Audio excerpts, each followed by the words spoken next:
আসসালামু আলাইকুম। আজ শনিবার 11 জানুয়ারি 2025 ফ্রেন্ডলি মোবাইল প্রবাস টাইম বুলেটিনে আপনাদের স্বাগত জানাচ্ছি আমি জাহেদুল ইসলাম রনি। শুরুতে জানাবো শিরোনাম। ক্ষমতা গ্রহণের দিনে ওমান সুলতানের মানবিক ঘোষণা, মুক্ত হলেন 305 জন কারাবন্দী। রেসিডেন্সি আইন নিয়ে কুয়েতের নতুন সিদ্ধান্ত, অবৈধ হতে জরিমানা দিতে হবে দ্বিগুণ। ইতিহাসে সর্বোচ্চ পর্যায়ে আছে রেমিটেন্স, জানালেন গভর্নর। মালয়েশিয়া জুড়ে চিরুনি অভিযান, কঠিন সময়ের মুখোমুখি অবৈধ প্রবাসীরা। স্মরণকালের ভয়াবহ দুর্যোগ যুক্তরাষ্ট্রে, আগুনে পুড়ে ছাই লস অ্যাঞ্জেলেস। দর্শক দেখছিলেন শিরোনাম, এবারে পুরো খবর। ওমানের সেরা রেট দিচ্ছে বাংলাদেশি প্রতিষ্ঠান গালফ এক্সচেঞ্জ। প্রিয়জনকে টাকা পাঠাতে আজই আসুন আমাদের যে কোনো ব্রাঞ্চে অথবা কল করুন স্ক্রিনে দেয়া নাম্বারে। গালফ এক্সচেঞ্জ, বাংলাদেশিদের প্রিয় এক্সচেঞ্জ। ওমান সুলতানের শাসন ক্ষমতা গ্রহণের দিবস উপলক্ষে সাধারণ ক্ষমা পেয়েছেন 300 জনেরও বেশি কারাবন্দী। প্রচলিত শিষ্টাচারের নিয়ম মেনে সুলতান হাইথাম বিন তারিক 305 জন ব্যক্তিকে ক্ষমা ঘোষণা করেন। তবে এই তালিকায় নাগরিকদের পাশাপাশি কতজন প্রবাসী আছেন তা জানা যায়নি। 11 জানুয়ারি অর্থাৎ শনিবার সুলতানের শাসন ক্ষমতার 5 বছর পূর্ণ হয়। দিনটি সাপ্তাহিক ছুটির দিন হওয়ায় আয়োজন অন্য বারের তুলনায় কম থাকলেও বাসিন্দাদের মধ্যে ছিল উৎসবের আবহ। প্রবাসীরাও বিভিন্নভাবে সুলতানের প্রতি ভালোবাসা প্রকাশ করেছেন। রোববার বিশেষ ছুটি ঘোষণা করা হয়েছে আগেই।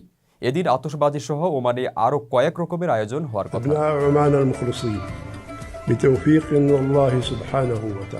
2020 সালের 11 জানুয়ারি নতুন সুলতান হিসেবে শপথ নেওয়ার পর করোনা মহামারী সহ বিভিন্ন প্রতিবন্ধকতা সামলে ওমানকে অর্থনৈতিকভাবে শক্তিশালী করতে গুরুত্বপূর্ণ ভূমিকা আছে আগের সংস্কৃতি বিষয়ক মন্ত্রী হাইথাম বিন তারিকের। তিনি ছিলেন প্রয়াত সুলতান কাবুসের চাচাতো ভাই। ক্যান্সার ও বার্ধক্যজনিত রোগে আক্রান্ত হয়ে মারা যাওয়ার পর কাবুসের যোগ্য উত্তরসূরি হিসেবে হাইথাম বিন তারিক ওমানের নেতৃত্ব দিচ্ছেন।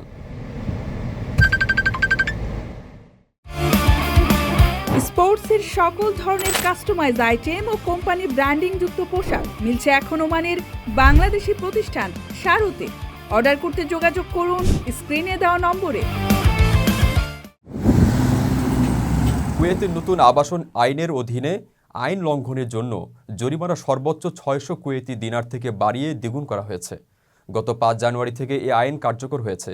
দেশটির স্বরাষ্ট্র মন্ত্রণালয়ের এক্স বার্তার বরাত দিয়ে স্থানীয় গণমাধ্যম কুয়েত টাইমসের প্রতিবেদনে এ তথ্য জানানো হয়।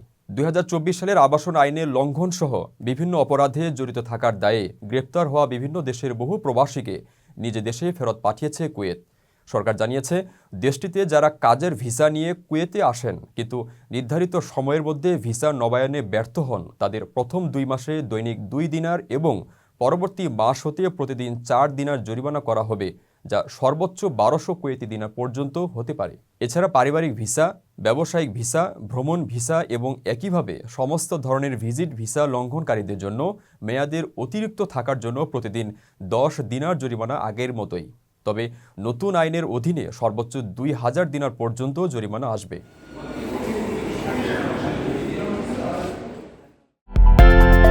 বিদেশ থেকে প্রিয়জনকে উপহার পাঠান প্রবাসী শপের মাধ্যমে। যোগাযোগ করুন স্ক্রিনে দেওয়া নম্বরে। রেমিটেন্স প্রবাহ বর্তমানে দেশের ইতিহাসে সর্বোচ্চ পর্যায়ে রয়েছে। এছাড়া টাকা পাচার রোধ ও ব্যাংকিং খাতে সুশাসন প্রতিষ্ঠার ফলে অর্থনীতিতে স্থিতিশীলতা ফিরে এসেছে বলে মন্তব্য করেছেন বাংলাদেশ ব্যাংকের governor doctor Ahsan H Mansur.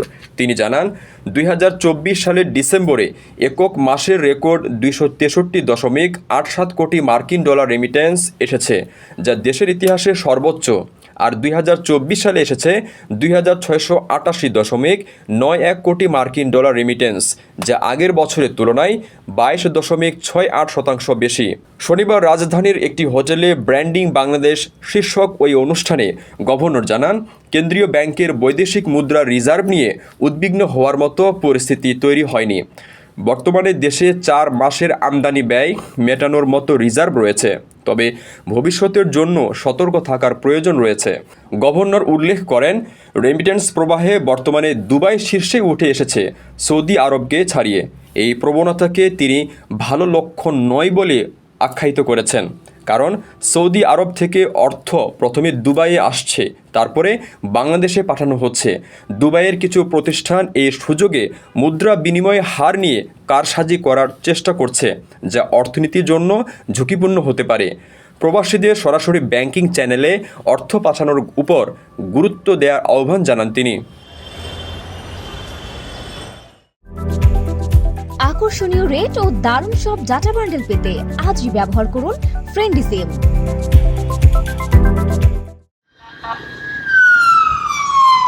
31 December সাধারণ ক্ষমার মেয়াদ শেষ হতেই মালয়েশিয়ার রাজধানী কুয়ালালামপুর সহ প্রায় সব দেশেই চলছে ধরপাকড়। তাদের ধরতে নামে বেনামে চলছে পুলিশি অভিযান। অভিবাসন বিভাগ বলছে, প্রবাসীরা অবৈধভাবে বসবাস ও ব্যবসা করে আসছে এরকম বহু স্থান চিহ্নিত করা হয়েছে। এখন থেকে পুলিশের নজর থাকবে এসব এলাকায় এবং এই বিদেশি নাগরিকদের অনুপ্রবেশ রোধে সমন্বিত অভিযান ধারাবাহিকভাবে পরিচালিত হবে। এতে কঠিন সময় পার করছেন দেশটিতে বসবাসরত বৈধ ও অবৈধ প্রবাসীরা। চলতি মাসের শুরু থেকে এ পর্যন্ত অভিবাসন বিভাগের কয়েকটি অভিযানে অন্তত 700-রও বেশি অবৈধ প্রবাসীকে আটক করা হয়েছে। এর মধ্যে অন্তত 2.5 শতাধিক প্রবাসী বাংলাদেশীও রয়েছেন। মালয়েশিয়ার অভিবাসন বিভাগের অনুমান 2 থেকে 4 মিলিয়ন অবৈধ প্রবাসী রয়েছেন, যারা এখনও দেশটিতে গোপনে বা প্রকাশ্যে কাজ করছে। তাদের বেশিরভাগই ইন্দোনেশিয়া, বাংলাদেশ, নেপাল এবং ফিলিপাইন থেকে এসেছেন। ধারাবাহিক অভিযানের মাধ্যমে শ্রম বাজারকে আরও গুছিয়ে এনে এবং অবৈধদের বিতাড়িত করার জোর চেষ্টায় আছে কর্তৃপক্ষ। কারো কাছে স্বপ্ন পূরণ, কারো আনন্দের উপলক্ষ, আবার কারো জীবন পাল্টে দেওয়ার মুহূর্ত, কখনো জীবন বাঁচাতে সর্বোচ্চ গতিতে উড়ে চলা, কারো আবেগের শেষ মুহূর্ত, আপনজনের শেষ বিদায়ে সামিল হওয়া। এমন সব ইচ্ছে পূরণে সর্বনিম্ন ভাড়ায় দ্রুতগতির বাহন প্রবাসীর হেলিকপ্টার। আপনার প্রয়োজনে যোগাযোগ করুন আমাদের হটলাইনে। গত 4 দিন ধরে দাও দাও করে জ্বলছে যুক্তরাষ্ট্রের লস অ্যাঞ্জেলেস। যেন নরকে পরিণত হয়েছে গোটা শহর। কয়েকটি জায়গায় আগুন কিছুটা নিয়ন্ত্রণে আনা সম্ভব হলেও পরিস্থিতি এখনও ভয়াবহ। এখন পর্যন্ত মারা গেছেন অন্তত 11 জন, ধ্বংস হয়েছে 10,000-এর বেশি বাড়ি ও স্থাপনা। মার্কিন ইতিহাসে অন্যতম ভয়াবহ এই দাবানলের মধ্যেই চলছে লুটতরাজ। পরিস্থিতি নিয়ন্ত্রণে প্যালিসেডস ও ইটন অঞ্চলে জারি করা হয়েছে কারফিউ। বিশেষজ্ঞদের আশঙ্কা, এই দাবানলে ক্ষয়ক্ষতির পরিমাণ রেকর্ড ছাড়াবে। আগুন নেভাতে জীবন বাজি রেখে কাজ করে যাচ্ছেন দমকল বাহিনীর কর্মীরা। টানা কাজের কারণে মনোবল আর শারীরিক সক্ষমতা হারিয়ে অসুস্থ হয়ে পড়ছেন অনেকে। তবুও স্থানীয় বাসিন্দাদের উদ্ধারে কাজ চালিয়ে যাচ্ছেন। অভিজাত প্যাসিফিক প্যালিসেডস এলাকায় পুড়ে ছাই হওয়া ঘরবাড়িগুলোতেও লোকজনকে ফিরতে দেখা গেছে। পোড়া বাড়িঘর দেখে কান্নায় ভেঙে পড়ছেন অনেকে। বিপদের মধ্যে ক্ষতিগ্রস্ত এলাকায় বাড়িঘরে লুটপাটও চালাচ্ছে দুর্বৃত্তরা। এর মধ্যে বেশ কয়েকজনকে গ্রেপ্তার করা হয়েছে। পরিস্থিতি নিয়ন্ত্রণে আনতে ন্যাশনাল গার্ড মোতায়েন করা হয়েছে। অন্যদিকে তীব্র তুষারপাতে বিপর্যস্ত যুক্তরাষ্ট্রের দক্ষিণাঞ্চলের অঙ্গরাজ্যগুলো।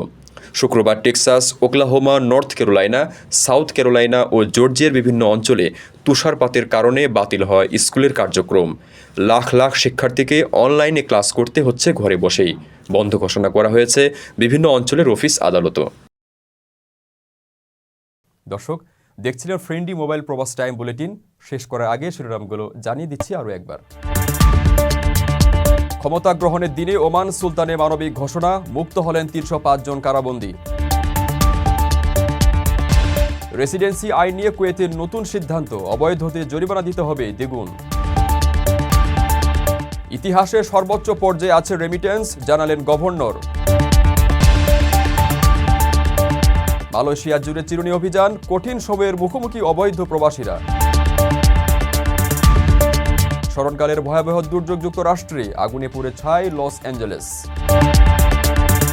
এই ছিল ফ্রেন্ডলি মোবাইল প্রবাস টাইম বুলেটিনের আজকের আয়োজন। প্রবাসের সর্বশেষ সংবাদ পেতে ভিজিট করুন www.probastime.net।